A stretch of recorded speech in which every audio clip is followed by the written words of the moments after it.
Burning questions loom large for Luke Fickell, but at the Kohl Center, hope is rising. Wisconsin basketball is back, and this team feels a little bit different. I'm Rajiv. He's Justin. Here we go. Welcome to the Bucky Report, your destination for all things Wisconsin Badgers. Authentic takes. Oh my God. Game analysis. Touchdown Badgers! Ring one up! And discussion from the fan perspective. Woo-hoo! Thanks for joining us and on Wisconsin. Welcome to the Bucky Report. We are your hosts, Rajiv and Justin, back together on a Sunday evening to talk about all things Wisconsin Badgers. On today's show, with the football team on a bye, we're tackling the big questions, including who will be under center next week. Then it's all hoops because Wisconsin basketball is officially back. We'll break down the starting five, the newcomers who could make an instant impact, what excites us most, and yes, the concerns that could hold this team back.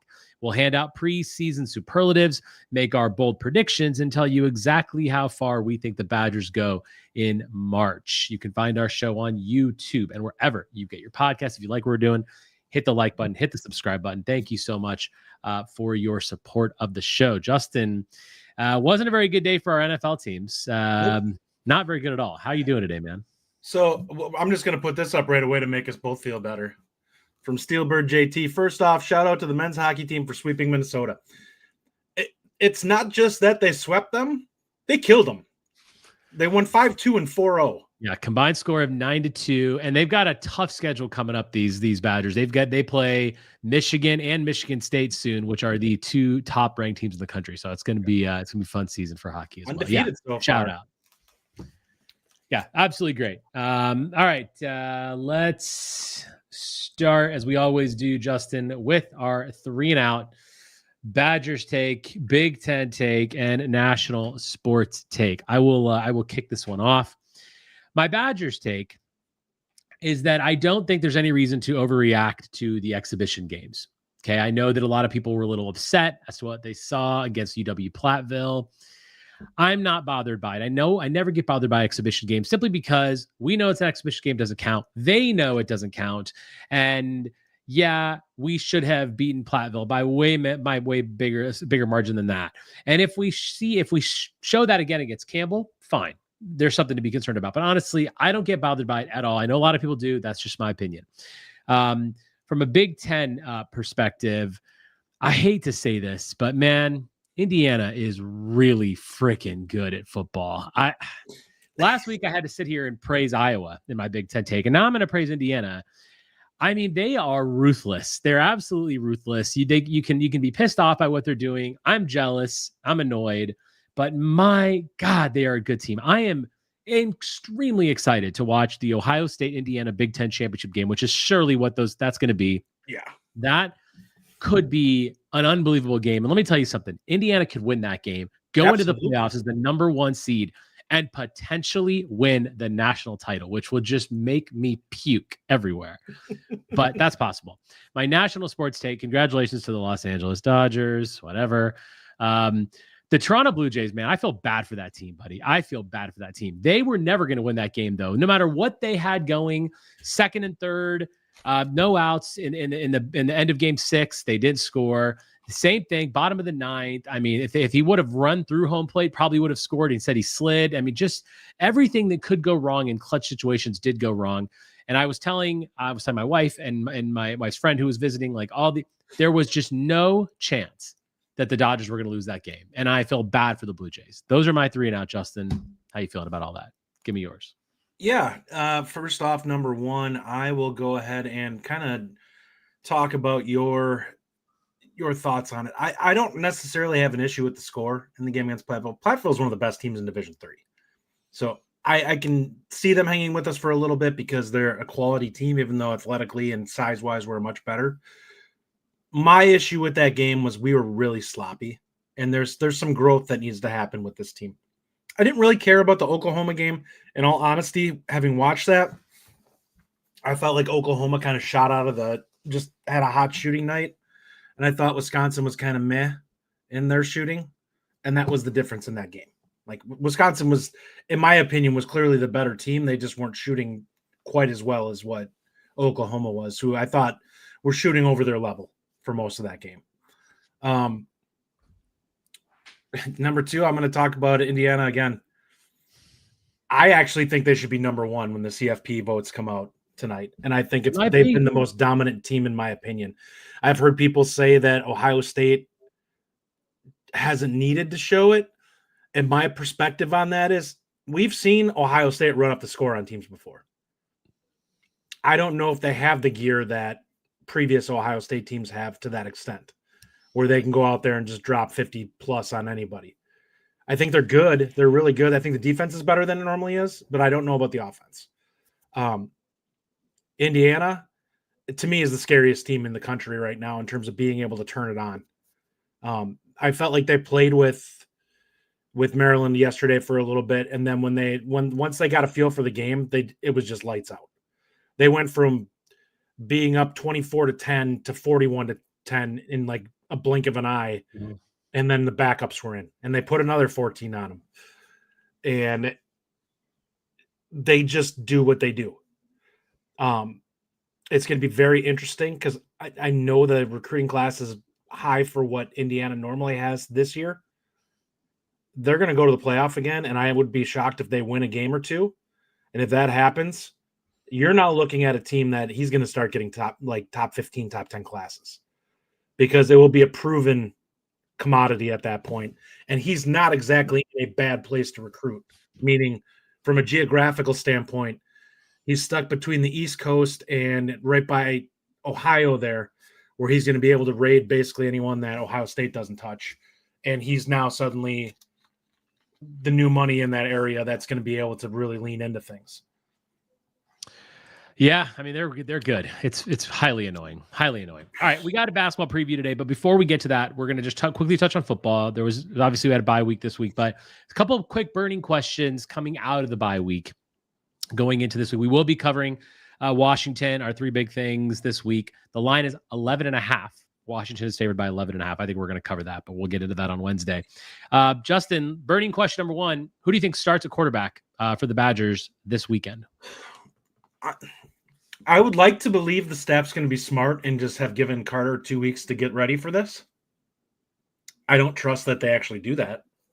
I think they're going to be stupid about it. They're going to play somebody else, and they're going to give him a series or 2. And if he goes out there and looks good in a series or 2, and you didn't give him the reps that you should have given him to have the full fleshed out game plan to be able to be functional for this game, I think you're going to look stupid yet again, where you just didn't have the foresight to be like, you know what happens if he plays well?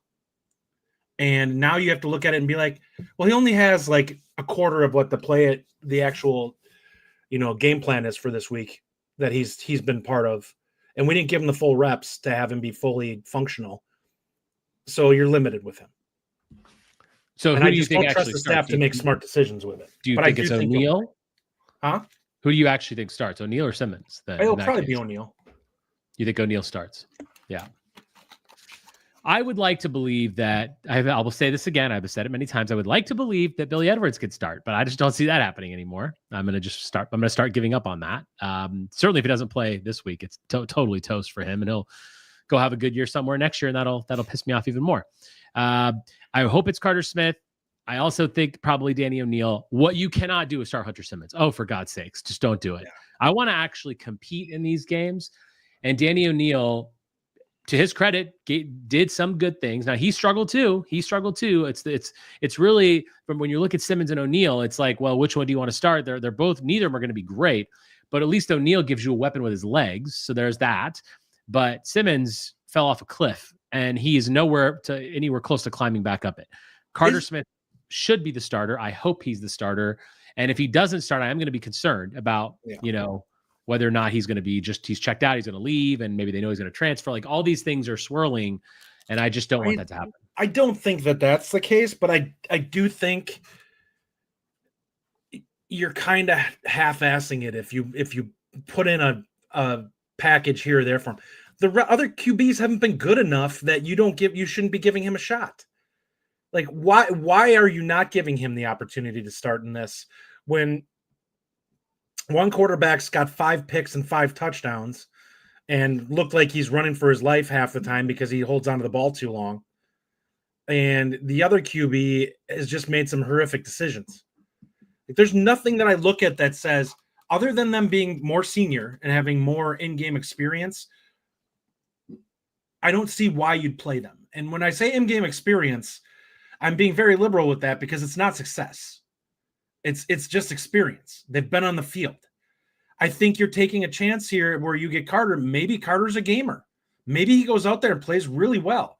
And I'm going to be really angry if he does that and you didn't necessarily go all in on him for this and give him the opportunity, because it will bug me if he makes a mistake or does something wrong because you haven't given him the full playbook to work with for this game. Because you had 2 weeks to do that. You think we'll see him at some point on the field, though? Yes. Yeah, I do. Yeah. Okay. But I don't trust the staff to go all in on him because they've never proven in their time in the 3 years here that they're always 1 foot in and 1 foot out on their decisions. And because of that, they constantly get caught in no man's land and suck at both things. Yeah, for sure. Evan Malone says Hunter Simmons is going to start and everyone in the QB room will be gone after this season. A very good possibility. All right, Justin, last one here. What's one big thing you're looking forward to in the next game? What's one thing you're looking for heading into post-bye week? It's Carter. So if he doesn't play, I'm going to be super angry because I don't think they cover. I'm just going to be blunt about it. If you're starting either of those other 2 quarterbacks, Washington's actually pretty darn good. And I think that they will probably win by 14 against us. I think that it depends on who starts quarterback, whether we cover or not. But what I would say, the thing I'm looking forward to is the defense. I want to see Posa and Catalano again. That's fair. I mean, obviously Allegro is out for the year, or at least for a while with his broken arm. Those 2 middle linebackers need to play, and they need to be starting. I don't want to see Taki Curtis out there. I want to see Posa and Catalano, freshmen. I want to see Nick Clayton. I want to see more young guys. They've had 2 weeks to prepare. They've got 1 more week left here. They've had one. They have 1 more. I want the guys who are fighting and who want to play. That's what I'm looking for. To me, this is a new 4-game season. I would love to win a couple games here. I don't want to be a winless team in conference. That would just be super upsetting to me. And we can't go 2-10. I mean, that'd be some Penn State level stuff. Yeah, it's just Penn State level. Good God. And they're playing Indiana this week. They're going to get about to get spanked. Do you think I got a question on that before we move on. Yeah. Do you think that they put a 40+ on them? Because I think they do. Yeah. I don't know. I don't think they do. I don't think they put up that much just because like Penn State, I actually picked Penn State in this past week and they lost 38-14. It was one of my locks. I was 0-3-1. It was a rough week for me. Penn State's defense is just better than their record shows. Okay. They've still got good players out there. So no, I don't think that happens. They're playing at home. I don't see that being like a 40-point victory for Indiana, but we'll see. Not a 40-point victory that they score 40 points. I don't think they put up 40. I think Penn State's defense is going to come to play a little bit. Just, but we'll see. We'll see. That's two tough games back to back for them, Ohio State and then Indiana. Okay. Basketball season starts tomorrow, Justin. Tomorrow is the day we play Campbell. So we're going to get into, so what we're going to do is we're going to talk about the team a little bit. We got a lot of newcomers. We're going to talk through those guys a little bit. And then do some superlatives and predictions. That's how we're going to end the show. We're going to give you everything going into the season. If you're not listening to this live, you listen to it later. I want to hear from you guys. Put your stuff in the comments. What do you think our final record is going to be? Who do you think some of our superlative answers are? So we'll get to all those, but put those in the comments. It would be great to see kind of what's there. A lot of excitement though, which is nice to see. This is a team that's actually going to compete, unlike the football team, which is great. This team is pretty much brand new though, Justin. Like it's pretty much a brand new team. We had 9 players last year that played more than 9 minutes a game, and 6 of those 9 are gone, right? So we lost Tanjay, Crowell, Klesmit, McGee, Gilmore, Amos, right? We returned only Blackwell, Winter, and Janicki as far as producers on last year's team. Then you couple that with bringing in the 3 big transfers that are going to round out the starting lineup. That's Nick Boyd, Andrew Rohde, and Austin Rapp. So the starting 5 is basically going to be Boyd, Blackwell, Rohde, Rapp, and Winter. Let's talk through some of those guys that came in a little bit and what you like about them. Nick Boyd, 6'3" guard from San Diego State, averaged 14 points a game last year at San Diego State. Also played on Florida Atlantic's Final Four team from a couple years ago. He did pretty well there. He started pretty much every game last year at San Diego State. Brings sort of that point guard ability What do you like about him? And what are some of your concerns about him? Yeah, I love his quickness. Really adept at getting downhill. He's good at changing speeds. I think he's going to settle in eventually here, but right now he seems a little helter-skelter to me. He's kind of all over the place. Some of the shot selection's a little questionable. I think that they'll rein him in and get him to understand his place. What I will say is he provides more ability to attack the rim late in the shot clock than anyone we've had since probably Devin Harris. Finishing at the rim is not exceptional, but he's able to get downhill and to the rim better than just about anybody we've had. Yeah, I really like Nick Boyd's ability to be the floor general here. You said, I think you said it right with the late second, the late shot clock ability to score. I think that's really impressive. But ultimately, he allows John Blackwell to be John Blackwell. That's what we need. Yeah. We need Blackwell to be able to be the two. Boyd can be the point. I know shot selection was an issue. I'm not, like I said, I'm not bothered by it at all. It's an exhibition game. They're just out there playing for fun. We'll see in the first couple games of the season. We're going to get through that, what that schedule looks like. That's really when you're going to see what this team is and what Boyd could bring. But I think it's poise, the ability to play. And I think the point defense is going to be underrated for him. I think his ability to defend is going to be critical. But ultimately, we know that perimeter defense is a thing for this team. We have to do better with that. The next one, Andrew Rohde. 6'6" guard. So we got some decent size out of Virginia. Averaged 4.3 assists per game at Virginia. The dude is a passer for sure. I really like his ability to pass the ball. And I think we know he's a shooter. His shot selection might be a little hit or miss at times, like you said with Boyd. But I think this is a guy that really sort of he's a glue guy that kind of fits it all together. You've got Boyd and Blackwell, then you've got your bigs in Winter and Rapp. And I think Rohde fits that starting five really well. But it's the vision and ability to pass that's going to be critical. We know this team's going to shoot a lot of threes. We know that for a fact. And how well they can get open to shoot those and how well we can shoot those is going to dictate our wins. But when you have a guy that can pass like that in Rohde and can be kind of that glue guy, also can defend a little bit, I think Rohde's going to be a really critical piece of this team. I like what he brings. I think he has a chance to be. I don't think we got a great view of what he's going to be as this season goes on. I actually think he's going to round out a lot better and grow into his role. It feels like he's been a little passive, not necessarily shooting passive, but he hasn't really attacked a lot in his early time. The passing is there. I actually think he'll get better at kind of understanding when it's his chance. And I think the shooting will come around. I think he's pretty cold the first two games. I expect that to go up a tick or two. And I think that he's actually a pretty nice complementary scorer and playmaker that this team has. He could be our unsung guy. I could see this season. It wouldn't shock me at all. For sure. I'm going to get to that a little bit later. Austin Rapp, the next one, who will be the starter. He's going to be started, I think, of the 4 position, 6'10" forward out of the Portland. He was there last year, averaged 13.8 points per game and 6.5 rebounds. One of the more pleasant surprises, I think, so far, Justin. What do you like about Austin Rapp? I think he could have a really special season. Very skilled and polished. For a sophomore, he looks great. I think he's pretty much the, what do you call stretch 4? He's a guy I would say is more of a finesse player. He's not terrible from a physicality standpoint, but he's not a guy that's going to go in there and really bang a lot. But he has some pretty good athleticism and guard type abilities as a 4. Puts the ball on the floor pretty well, moves well, is crafty around the rim, can really shoot it from 3, has a really clean, nice stroke from outside. And I think that I wouldn't be shocked if he leads the team in 3-point percentage this year. I actually think he's going to shoot a pretty good percentage on high volume. Yeah, I agree with everything you said there. Really, really like what he does. He brings size. He's a matchup nightmare. Similar to what Winter is. When you have that kind of size and the ability to shoot and spread the floor, it's very, very difficult to defend. And we've got 2 guys like that this year. I mean, we had it last year with Crowell as well. We're going to miss Crowell, but Rapp and Winter definitely together. That's going to be a monster.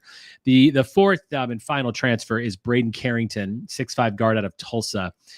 He'll clearly be one of the guys off the bench. Anything that you like about this guy as far as Carrington? I think he's a good add to the team. I think he's a solid athlete.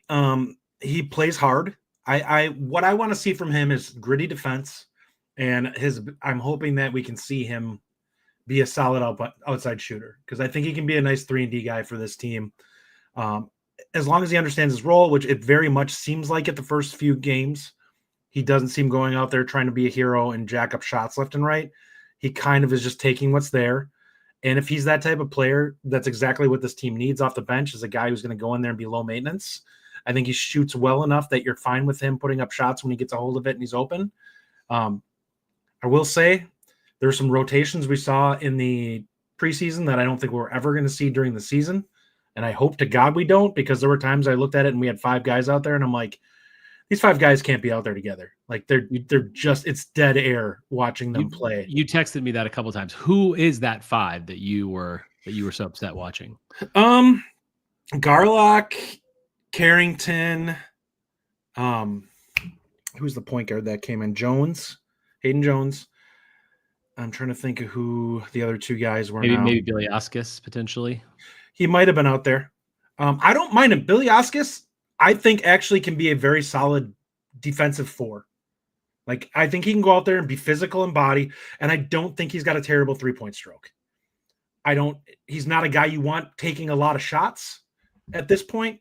I think he can grow into being a solid scorer. And by solid, I mean like an 8-point per game guy. But I think he provides some good physicality on the interior. I think he's better defensively than a lot of our guys are. He's just more polished. And he's a good rebounder. But those guys, when those group is out there, they lack somebody who really understands what needs to be done and how to play certain things. Like, they feel like they all are just kind of babes out there. Like, they all seem like they're like, okay, I'm out here, I'm playing basketball, or like they're kind of impersonating basketball players rather than really understanding how to function in terms of the system that we were on. I also think that we're not going to see that lineup necessarily. Like, that was an exhibition. I don't think so either. Right? I think it was just getting minutes for guys. Yeah, we're going to have a much tighter rotation, most definitely. Then we have 4 freshmen who joined the team: Zach Kinziger, Hayden Jones. You mentioned Alexis Bilyaskis. And Will Garlock. So those are the 4 new guys. In addition to the transfer portals, we were returning guys like Robeson still on the team. We did have a 5th transfer, Elijah Gray. He was dismissed. Looks like a gambling situation, part of an NCAA gambling investigation. Either way, if that's what he was doing, his own Pete Rose. Get him off the team. Not interested. Just we don't need that. Just get him off. And I appreciate that we were dismissed him. If that's what happened, you can't have that. You can't. I think Bilyaskis can fill that role. I honestly think that how many minutes is that guy going to get? Like 10? If you have to put Bilyaskis out there, I think he can be solid, because I just don't think that he's a high maintenance player. And I think he's solid enough defensively, and he'll grow into it. Well, I mean, let's talk about the rotation a little bit. So we know the starting 5: Boyd, Blackwell, Rhodey, Rapp, and Winter. Those are your 5. We know Janicki is probably going to be the 6th man as far as getting guard minutes, right? He's going to be in there. And you think Carrington's probably going to get some minutes as well as a guard. He's your 7. That's probably your 2 guards that play. I don't think we're going to see a lot of Hayden Jones. Don't think we're going to see a lot of Kinzinger. Potentially one of those guys could flash here and there, but I don't think we're going to see that, because we've already got 2 guys that are coming in to play guard. Then you've got your bigs. And then that's really where you see Bilyaskis playing, and potentially Garlock as a freshman getting minutes. You're not going to see Gray anymore. I don't think we're going to see Greppy. Maybe Robeson plays a little bit. Greppy didn't even have a minute in the first 2 games. Yeah, so really, that's kind of where it ends, right? Bilyaskis and Garlock as your bigs off the bench. How do you feel about those guys? Last year was Gilmore and Amos, and now it's Bilyaskis. I'm going to stop you here first. I do think Hayden Jones will play some minutes. So you think 10? I don't know if he gets 10. I could see it being like 8. I think he's going to be a ball handler that comes in, because I just don't trust Janicki in that role. And I think they're going to give him some minutes to kind of, number one, he's got a big frame. I really think that Jones is a guy with a year or 2 of experience is going to be a much better athlete. I just think he'll be more fluid as he gets into the college strength and conditioning program and kind of rounds himself out. More explosive. Right now, he seems very raw. But I do think that there's some ability there in terms of being able to handle the ball and bring the ball up the court, if they can get him versed enough in being able to understand his role. I could see him being the backup point. I don't think it's going to be more than 8 minutes, like I said. I just think that it's going to be, we need to spell either Boyd or, like, your primary backup is probably Blackwell. He'll probably slide over, and then you'll fill in Jones here and there. So with that lineup that you just said, you're saying we go 10 deep basically because you agree Carrington, Janicki, Garlock, and Billy Oscus are going to play. That's 9. And then if you're going Jones, that's 10 deep. I just don't see us being 10 deep. I feel like every year I think the rotation is going to be bigger, but then I'm like, really, 10 is a lot of people. I don't think it's going to be 10, but I think it's going to be much more situationally driven than what we've seen in the past. They may go match up a lot more. You don't think Carrington can play point a little if necessary for short? Maybe I question whether the ability to actually initiate the offense is there for some of the other guys. I mean, remember last year we didn't have a point guard really at all. I mean, McGee when he was in there, but it's just kind of a Blackwell. He was a combo. But he was right. But my point is, Janicki can do that. Carrington can probably do that. Boyd can do that. I think there's enough people. I don't think we're going to see too much Hayden Jones. I would like to because I think he's skilled, but he's also a freshman. We'll see how that kind of plays in. What's the one thing before we get into our superlatives and predictions, Justin? Give me one thing that excites you the most about this team. Season starts tomorrow. What are you most excited about? I actually think that we may be looking at Austin Rapp as having a coming out party this year with us. I think he may be a guy that really impresses us throughout this season. Yeah, for me, it's going to be how incredibly good this offense can be. Last year, the offense was really good. This year, we're going to miss Crowell. Obviously, we're going to Tanja. Listen, Tanja is an All-American player that's no longer on the team. Like you obviously you can't just immediately project we're going to be that great offensively. But I still think offensively because all 5 players, I think our 3-point percentage is going to go up a little bit. Little bit concerned early about what I saw from Winter, but I still think he's going to have a really big season. So I'm just really excited about offensively what we can do on this team. You're making up Tanja in the aggregate. Like you're more well-rounded than what you were last year. And that gives you more flexibility, but you definitely don't have a scorer that can just take over like Tanja could. Blackwell is really good at being able to take his when he wants it. He actually probably could take over if they wanted him to. He's got such a clean mid-range game, but I think you're not going to have somebody that can go out there and drop 37 on somebody. Maybe we can make it up. Like maybe. I mean, there's a chance that this team is a lot worse than last year just because Taja's not on the team. Like that is a real possibility. I think Boyd hit a ton of big shots last year. Yeah, I mean, Tanja was a really good player, and Stephen Crowell, we've talked about a lot, is going to be great. Akefo is trolling me in the comments here. I don't like Akefo. Don't be bringing up Tottenham, okay? I know we had a bad weekend. I don't want to hear that nonsense from you. Yeah, Akefo. we've taken enough hits on our sports teams this weekend. God, I don't need any more of it. Just brutal. Yeah, we're all going to miss Tanja. I mean, I think that's for sure.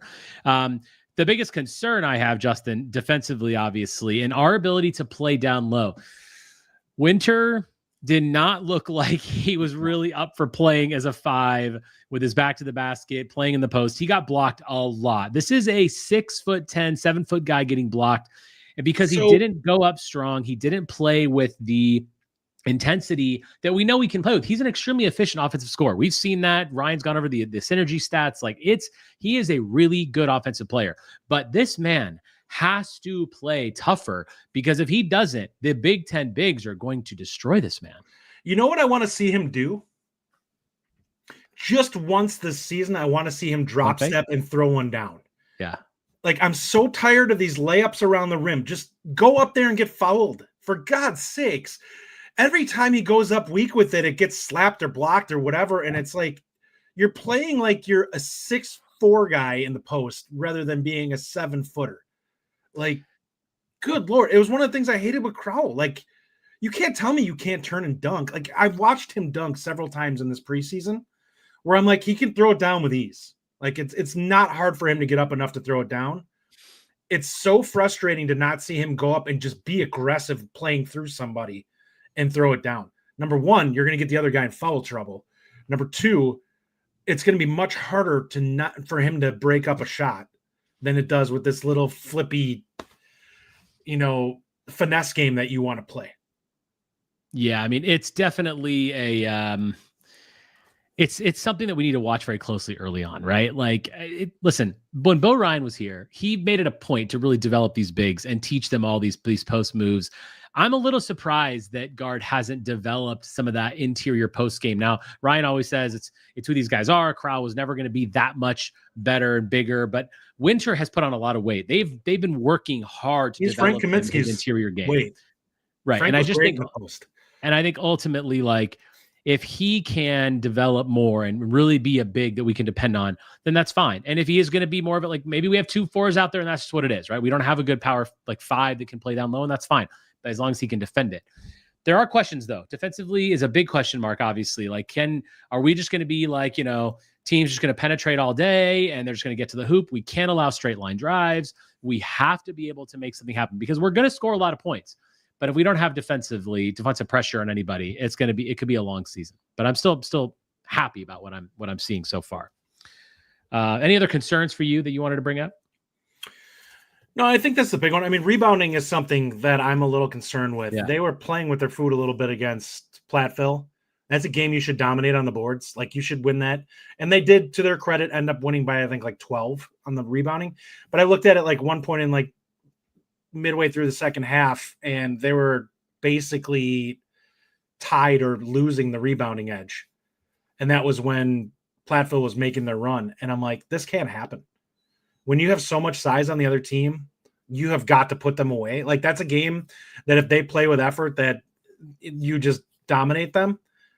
That can't happen when we're playing games that count. You have got to go out there and take care of business, rebounding the basketball, especially with the amount of size that they have. And it's one of the Bielaskis, actually, one of the things I liked about him is it seems like he rebounds pretty well and positions pretty well for it. Winter was better than what we saw from Crowell last year. So I think this team can at least be solid rebounding. I don't expect them to be good. But I need them to be consistent. Certainly a concern. That's fair. Badger Bournemouth, I totally agree with this take. Can't take much from the Platteville game. I just don't. I agree with you, Kevin. I don't think that you can really take a lot from that game. Practice how you play, man. Listen, and Campbell, we have a game tomorrow. Tomorrow we're going to learn everything we need to see about whether this team can play against a bad opponent. We should dominate this team. And that's going to be the case. Boy, Akefa really just, boy, buddy. I mean, I don't know what I did to you, but he's trolling my sports teams right now. Very bad. Very bad. Okay, Justin, let's get into some preview stuff here. We're going to do superlatives, and then we're going to do predictions. We're going to go through everything. We've already answered a couple of these here and there, but I think there's some interesting stuff. I want your answers in the comments, whether you listen to it live, great. We'll pop them up on the screen. If not, put them in there anyway. Want to hear what everyone kind of thinks about this. It's really fun to do this. I think this is the beginning of the year. You've got endless optimism and hope. This is anyone can win the national title at this point. Anyone can be a Final Four team.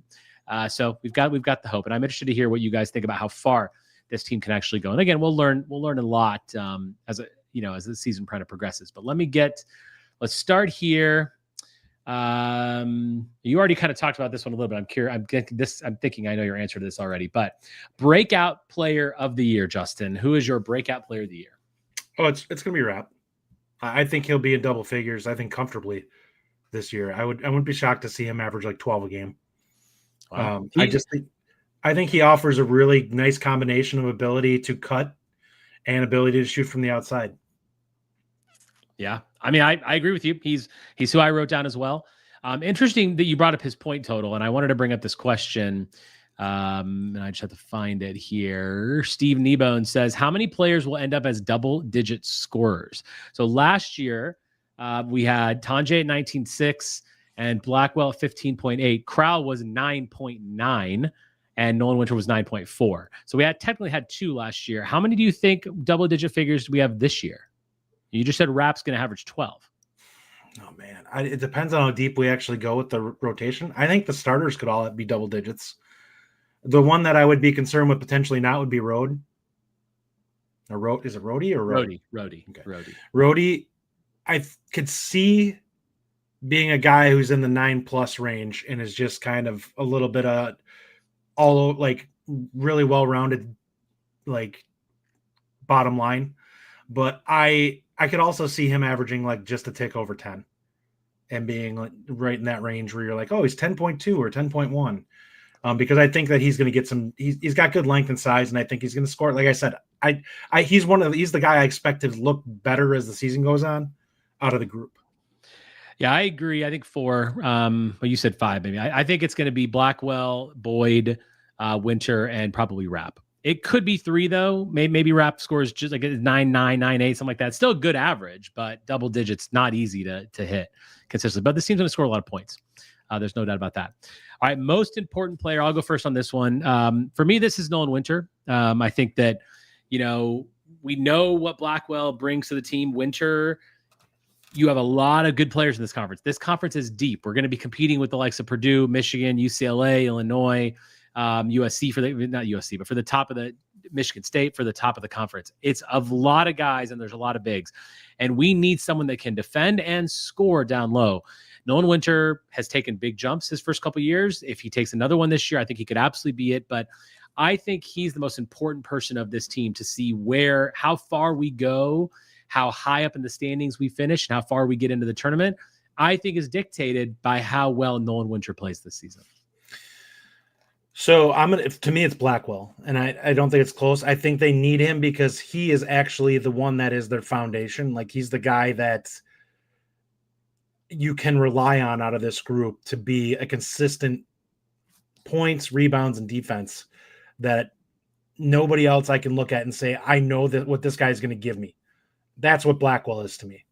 We're going to get 15 out of him a game. We're going to probably get 5 or 6 rebounds and maybe, if we're lucky, 3 assists. And that will be a really well-rounded stat line that we know we're going to get game to game.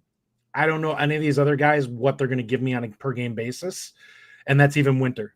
Winter could have a game where he gets 4, and he could have a game where he gets me 20. And I don't know what I'm going to get from him game to game. And we kind of saw that in the first 2 games. Against Oklahoma, he was bad. He had 10, but he had 10 because he took a lot of shots in that game. So he wasn't efficient in getting to that for a big man. I think that's why he's my most important player. I agree with you, but that's the thing. It's like, if we're going to be good, he has to be consistent, right? Like you're right. We're going to get what we get out of John Blackwell. But my point is if you lose Blackwell, it goes off the rails. That's fair. That's fair. I can buy that. I hear that argument. That's very fair. All right. Best newcomer transfer impact. That's got to be Rep, I think. I just think we're going to look back on this and say he's the second best player on the team by the end of the season, I think. Okay. I mean, listen, we've got a bit of a track record of bringing in a transfer that blows up. AJ Storr, John Tonje, maybe it's Rap this year. I think Boyd is my answer for this one because he's going to have listen, I agree. Rap's going to break out this year. He's going to have a good year, but Boyd is just so important to this offense, and he's going to make Blackwell be a little better. He's going to run the floor. He's going to really allow this offense to flourish, I think. So I'm going to say Boyd for this one, but listen, you could definitely go either way. Sure. So what I would say with Boyd, to me, the reason why I can't pick him is I think we're going to have more obvious moments where we're annoyed with things that Boyd does, as opposed to Rap, who I think is a pretty low maintenance player. Like, he doesn't require the ball to do things. So he can be a low usage guy and still put up a really productive night. Okay. That's fair. All right. Next one, Justin, I'll let you go first here. Most underrated player. To me, that's Rhodey. I just think that by the end of the season, we're going to be, like I said, he'll be the guy who I think is unheralded, but he's going to do a lot of little things that help this team. Number one, I think he's going to be a really good secondary playmaker. Number two, I think he's actually a pretty good on-ball defender with some length. And I think that he's a pretty solid shooter. I don't think we saw that necessarily in the first 2 games. I do expect him to be a really productive player for us and not require a ton of shots to do that. So my answer here is Will Garlock. I think Will Garlock coming into the season, last year, there were a lot of people that went and saw him play. Ryan went and saw him play. A lot of people were not very, enthralled by what they saw in his high school film. But I've actually been pretty pleasantly surprised at how well he's played during his first couple exhibition games. He's clearly getting minutes. He's clearly going to be on the court a lot. We don't really have a lot of front court depth, which means you're going to need him and Bilyaskis to kind of eat some of those minutes up from Winter and Rap. I think Will Garlock could be a really critical piece of what we do here. So I'm not saying he's going to have a great season, but I think that he's going to have a bit more of a surprising year than people think. So I'm going to say he's my underrated player because I think I really like the skill set he brings. And I think a lot of people are just kind of discounting that because he's a freshman and maybe he didn't look the flashiest in high school, but I really like what Will Garlock does. And I think he's going to come ready to play. So what I'll say to that is I think we're going to be surprised. I bet you he doesn't average more than 5 or 6 minutes a game. But could be. I think how the level of inconsistency that we saw in the first couple games was kind of telling to me, where he wasn't a guy that was like regularly brought in until after Biliaskis, which makes me wonder how often we'll see him if there's not a lot of foul trouble. I mean, you're gonna need him to, though. Like, you're gonna need him to be in there, just because if you've got the only big coming off the bench right now is Biliaskis, if it's not Garlock. How many minutes did Amos get last year? 9.6. Okay. So and Carter Gilmore got 19.1. Yeah, minutes. That's going to be your Biliaskis probably. I think he's not going to get that level, I don't think, but I bet you he'll be like 17. Like, I just don't see a situation where Garlock isn't getting minutes, because who else is going to get minutes? I just don't think he's going to be used as extensively as we think. Could be. All right. Next up here, player with the most to prove. Justin, where are you at on player with the most to prove? Yeah, I think to me, this is Winter after watching the first couple of games. Like, I need you to see you go out there and prove.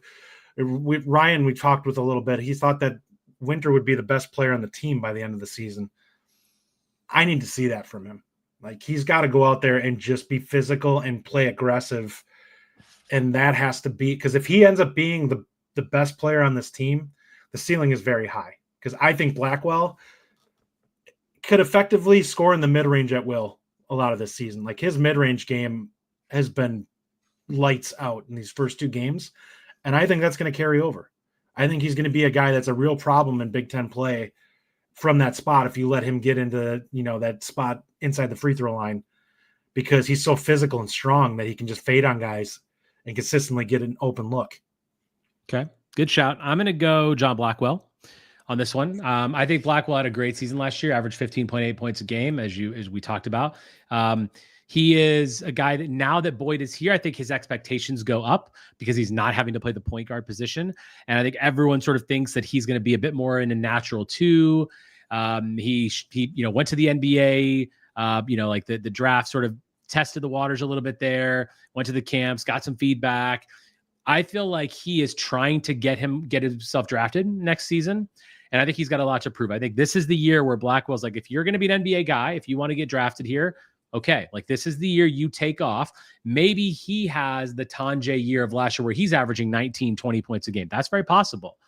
And so I think it's Blackwell that has the most to prove. Okay, that's fair. All right, next up, X factor of the season. I'm going to go first on this one. This is Rhodey for me. I think he's our X factor because, as you've said, and I think you've said it really well, we know what we're getting from Blackwell. We know what we're getting from Winter. And I think Rapp is going to be a pleasant surprise, but Rhodey's such a good passer. He's also a good shooter. And if he's taking good shots, if defenses aren't going to really defend him that well, they're not going to respect his ability to shoot. And he can really, I mean, you put Boyd and Rhodey out there together. That's two good passers. That, I think, is going to be a really underrated thing this season, and our ability to get open shots, get really good shots, move the ball quickly. He just seems like a really tough guy out there. And I think he's our X factor. If he has a big season that no one's expecting, that automatically ratchets the Badgers up another notch. So I think you just mentioned my guy right when you were talking about your guy, and that's Boyd. Because if his scoring, if he can be efficient and he can be a good playmaker and control a game, the sky's the limit for this team. I think there's enough pieces where you're going to be able to find guys who will be able to win their matchup. And I think that if Boyd can be the guy who kind of stirs the drink, I think you have a chance to be a really, really good team by the end of the year. Yeah. Yeah, I get that. I mean, listen, Boyd's a super important player for our team. All right, last one. Team. We'll do one more after this that's not written down. Team MVP. Where are you at with MVP? Who's your guy? It's Blackwell to me. Yeah, I think that we're going to look back on it. He should be first team All Big Ten after this year. Yeah, I think it's Blackwell too. I could hear Winter for sure. People want to say Winter. Obviously, I love Winter. I've loved him since he was in high school. He's been the guy that class that I was most excited about, even more than Blackwell. But yeah, this is Blackwell's team. Like, this is, like I said, he wants to go to the NBA. Like, him and Winter could both go to the NBA potentially after this season. I want to see him, and I think he absolutely is.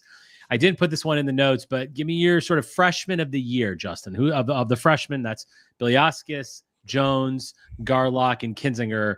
Who's your freshman of the year? Is it Biliaskis? I feel like you think he's going to play the most.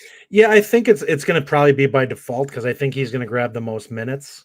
I think he might be, and this is, no offense to Winter, he might be our best interior defender right now already.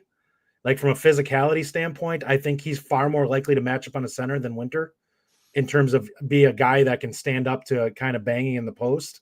And I actually think that he rotates pretty well for a young guy. Like he's ahead of the curve. You could tell that he's really had high level training in Europe. He's got some things to work on in terms of just, understanding our system and where to find his spots. But I think he's ahead of the curve for what we normally see from a freshman big, for sure. Yeah. I agree. I think he will be the freshman who plays the most and is the most impactful. I think Garlock could surprise people this year. You said Hayden Jones might play a little bit. Maybe he could come out there and do some things. But I think from a freshman perspective, you're probably looking at Biliauskas as the guy. Okay, so that's good. We've gone through the team. Hopefully everyone's got a better idea of who this Badger team is now. Because again, a lot of new faces on this team. You got 3 guys who are back from a number 3 seed team who last year went 10-1 in out of conference, 13-7 in conference, and then of course lost in the second round of the NCAA tournament. Let's go through our predictions. So here's what we're going to do. Let me ask you this. Yeah. Because I'm very curious what your thoughts are on this. Do you think that basketball ends up being more parity or less this year compared to college football? Because football, it's clearly at an all-time high. Like there's, other than looking at Indiana and Ohio State, who are just pummeling everybody, everyone else seems to kind of be sitting in the tier 2. I'm very curious to see if there's like 5 to 8 teams that really separate themselves from everybody else this year. And I think that might be the case. I feel like money is much more top heavy for whatever in college basketball. Teams like Kentucky and Gonzaga and some of the others that are really buying in, and that it's going to be interesting to see how they separate compared to other teams. I hear you on that. The reason I think the parity is still pretty good in college basketball is because there's just so much more. There's so much talent that's spread across. Like you can get guys that, Kentucky might be able to pay players to go there and pay a lot of money to go there, but they ultimately want playing time because all these guys are looking for their draft pick into the association, and they're not going to get it sitting on the bench at Kentucky. They're going to get it starting at another school. And I think talent spreads a lot easier in basketball just because of that. You've got 5 guys on the floor that are really your feature guys. And you can see guys like someone like, for example, like a Carmelo Anthony that won a national title in his first year at Syracuse. It's like you can go to a school, be a super impactful player, and make waves. So I think the parity is still pretty high in college basketball. Yes, the Kentuckys of the world, the Gonzagas of the world, those guys are big. There's a ton of NIL money in the SEC right now, which is unfortunate. Purdue is probably the best team in the country, which we're going to get into in a minute. But like, I just sort of feel like there is strong parity still because the talent is pretty spread out, but we'll see. Okay.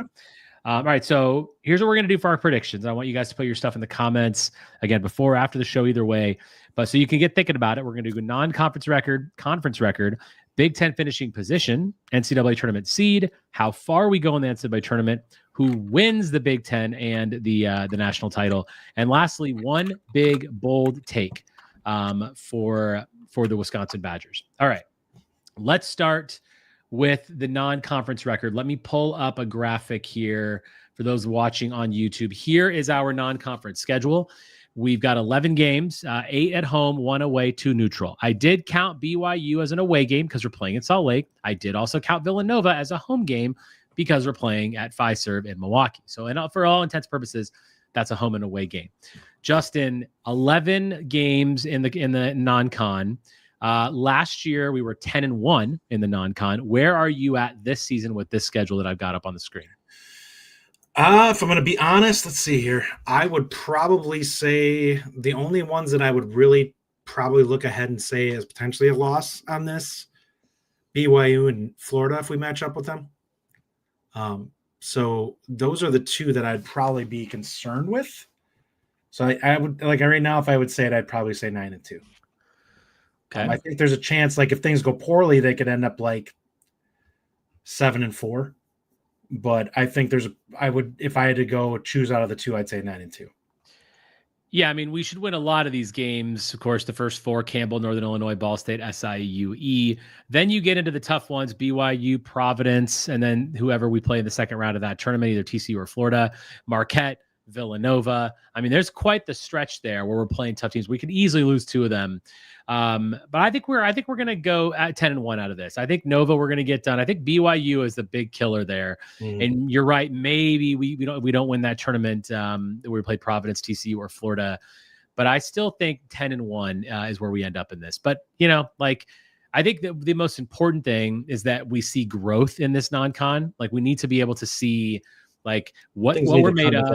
Yeah. Growth, because the Big Ten season is going to be an absolute gauntlet. We're going to get into that in a minute. That's going to be a gauntlet. But hopefully we can get some wins here. And this is how you get your tournament seeding, right? We had a 3 seed last year, and partially because of how well we did in the non-con and our non-con strength of schedule, which again, it's pretty tough. That's really important. And if we can nab some wins against critical teams here, tournament teams, then it gives us a lot better chance going forward. All right. So you're at 9-2. I'm at 10-1. The conference slate is absolutely loaded. We have 2 games in December that are kind of in the middle of the non-con slate. Northwestern at home, Nebraska on the road. Then we take a break until after the new year. And then from after the new year to the end of the season, it starts. And of course, we bookend those with games against the number 1 team in the country. That's the Purdue Boilermakers. We host them on January 3rd. We end with them on March 7th away. We end the season in West Lafayette. That's going to be brutal. It's a much more balanced schedule, of course, than football. We have 3 opponents that we play twice. They are Purdue, Minnesota, and Ohio State. We will play all of those teams home and away. Everybody else, we play once. 20-game schedule. So, look, I think that this is going to be really interesting to see. There are a lot of good teams in this conference. Purdue certainly amongst the top of them. UCLA is really good. Michigan's reloaded. I think Ohio State's always one of those teams that could be there. Illinois, Michigan State, Indiana, all pretty good teams. Oregon bringing back Nate Biddle again. Iowa's always a team that can surprise. Maryland's a team that can surprise. There is a lot of good teams in this conference, Justin.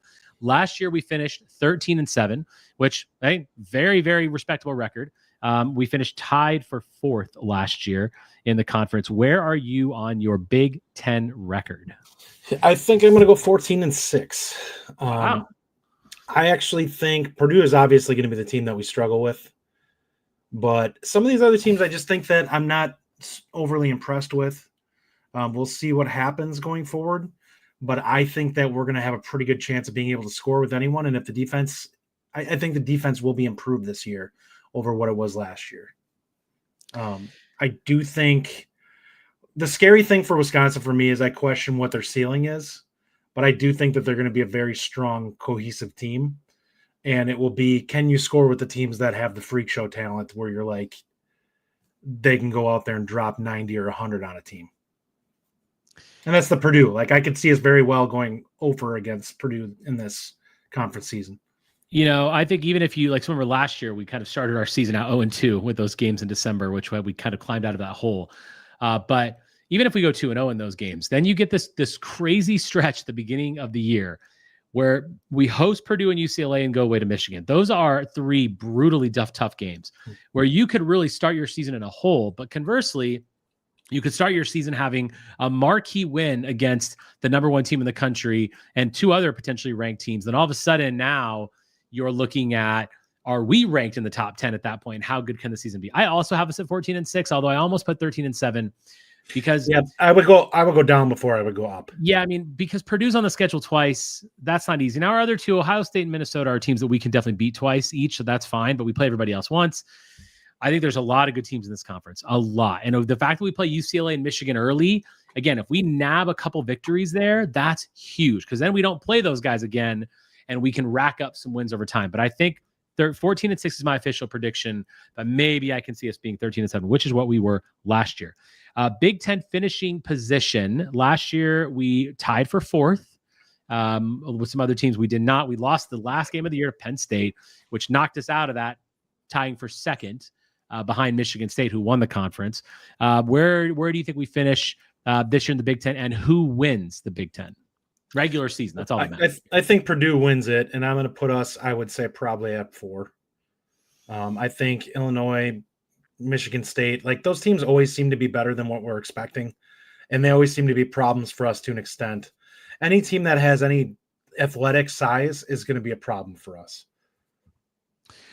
Yeah, I think we're going to go finish third in the conference behind Purdue, who is the champion, I think. And I think Michigan is probably going to be your number 2. I think they're going to be really good. Honestly, the Big Ten top 6 can be in any order at this point. And even Purdue. Remember, Purdue last year was also going to be really good. They didn't win the conference. They finished with us. So, like, I mean, and there's so many options where, a game here, a game there. The conference will likely be a 5-win team. 5-loss team. Sorry, 15-5 probably wins the conference like it did last year. Probably. That is massive. And so I do think that every single game, like those random games in December against Northwestern and Nebraska, those have to be wins. We got to keep that going.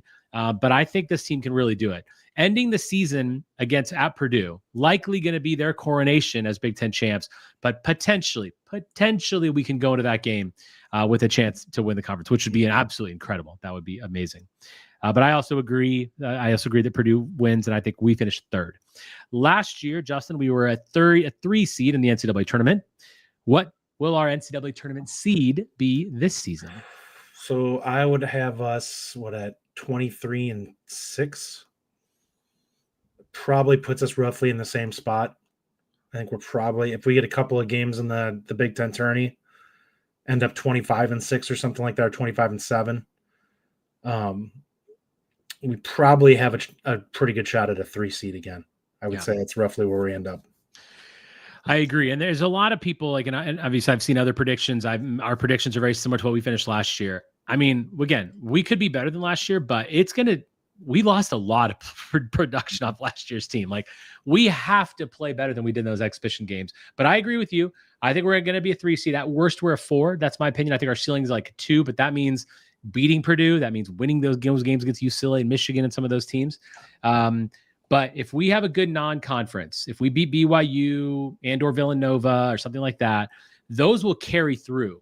And then when the committee meets, we'll get rewarded for that. And we always get rewarded for playing that kind of a schedule as well. But yeah, I mean, if we finish in the top 4 of the conference, we're probably going to be a 4 seed in the tournament. Like, that's generally, if you're in that upper echelon in the Big Ten with how good our conference is, that's likely where we end up. Okay. How far do we go in the NCAA tournament? I will start here. Obviously we talked ad nauseum about how Greg Gard has had issues. I think that curse gets broken and we go to the Sweet 16 this year, and there's potential for more. Because once you're in the Sweet 16, you're a game away from the Elite 8, right? Anything can happen. But I think getting past that second game in the tournament is such a crucial step. The difference, now defensively, we could have problems, of course, but I think what we're going to see out of Rapp and Boyd, 2 guys that we've talked about a lot on the show already, and how critical they're going to be to the success of this team, I think that's what puts you over the edge a little bit. And I think we're going to shoot even better than we did last year. We're going to be a very effective, efficient scoring machine. And if that happens, absolutely, this is a Sweet 16 team. It's hard for me not to see the Sweet 16, given the fact that how good BYU had to play to win that game against us. We hit the hottest team basically out of that group. Like, we had the toughest matchup out of anybody. So I would say we probably are a Sweet 16 team, but it wouldn't shock me if we end up out of round 32 too. We'll see. It's going to be really matchup dependent. Yeah. All right. One bold take. Anything bold take for the Wisconsin Badgers? I'm going to start this one, and I'm going to say my bold take is that John Blackwell is going to be an All-American.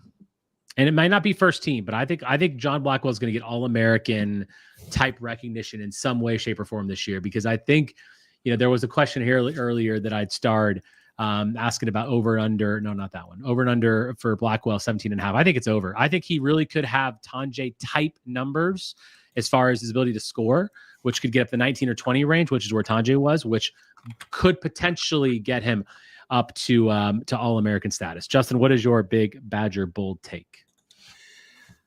My big Badger bold take is Greg Gard is going to get 2 guys from the state of Wisconsin in Donovan Davis, the younger Davis brother, who I don't think anybody thinks that he's going to get. And the other would be Brown. I have to remember Brown's first name. I believe, is it Jalen Brown? I don't know. You don't follow recruiting as closely as I do. There are a couple of in-state kids that I think are really have some ceiling that we haven't seen from scorers in a while. And I think that there'll be big bumps for us in terms of what they're adding to this roster heading into next year. Yeah. All right. I mean, listen, we need them. Like, there's a lot of talent in the state of Wisconsin right now. We need to nab that up. Your national champion, Justin, who do you feel like wins this all? Who's the national champion at the end of the year? Oh man. I mean, Purdue's got a shot at it. Mm-hmm.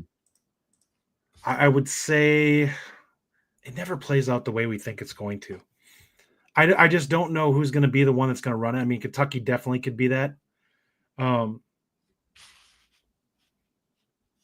If I had to guess right now, I think I'm going to go with Purdue.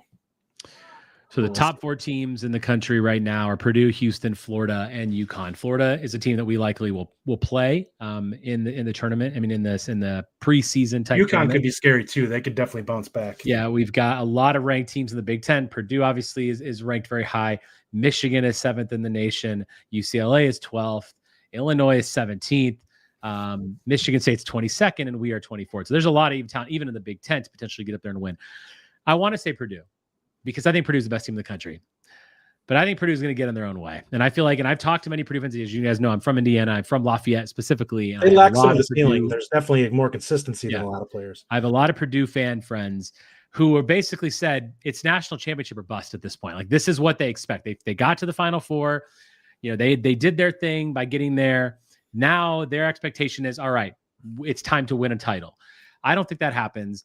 I think UConn, sadly, is going to find a way to do it again, because UConn just does this kind of thing. Wouldn't shock me. They're the best coach in the country. Yeah, and that's where I'm going to go with that. But nonetheless, Big Ten season. Basketball season starts tomorrow night against Campbell. Tomorrow's our first game. Of course, going forward, we're going to be talking. We even weave in basketball conversation into all of our Sunday shows. Of course, Washington on the schedule next week for Luke Fickell. We're going to be getting into that. Tune into us on Wednesday for 3 big things. Heading into that game, we'll give you our score predictions. Wisconsin opens up as 11.5-point underdogs at home against Washington. One of the only games really left on the schedule that we potentially could win, of course. And of course, Minnesota is going to be that last one. But there is some excitement with basketball. Any final thoughts, Justin? Yeah, I'm going to give a shout out to a Kefo who I just put on timeout. Kefo, killing me. He was sassing me about the Packers. I want him to know that was tongue in cheek. I'm not actually mad at him, but I am giving him a hard time about it. So your hand's been slapped. We haven't had a very good season watching the football team. So let's hope Greg Gard can give us something to cheer about on the basketball side of the world. Tune in tomorrow night, of course, to check out that game. We'll be back on Wednesday and again next Sunday to talk all things Wisconsin Badgers. Thanks for joining us. And as always, on Wisconsin. On Wisconsin. Thank you for listening. If you enjoy the show, subscribe to our YouTube channel at The Bucky Report or The Bucky Report podcast from wherever you get your content. Until next time, on Wisconsin.